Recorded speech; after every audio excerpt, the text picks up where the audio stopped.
రోహిణి ఉండి మా నాన్న నాకు 25,00,000 పంపించారు అత్తయ్య అని అంటుంది. దానితో ప్రభావతి అయితే ఒక్కసారిగా షాక్ అవుతూ ఉంటుంది.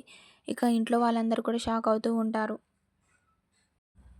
బాలు ఉండి మీ నాన్న జైలుకి వెళ్లారు కదా పార్లరమ్మ, డబ్బులు ఎలా పంపించారని అడుగుతూ ఉంటాడు.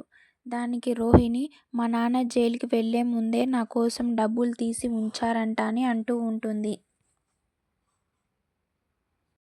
ఇక శృతి ఉండి అంటే మీ నాన్న జైలుకి వెళ్తారని నీకు ముందే తెలుసా అని అడుగుతుంది.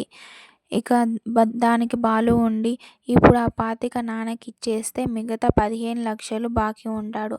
ఆ 15,00,000 ఎప్పుడు ఇస్తావని అడుగుతాడు.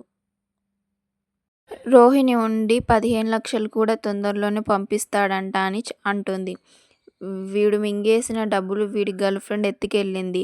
ఆమె గనక దొరికిందా ఏమని అడుగుతాడు బాలు. ఇక ఇంతటితో ఈ ఎపిసోడ్ అయితే ముగుస్తుంది. రేపటి ఎపిసోడ్లో తెలుసుకుందాం ఏమవుతుందనేది.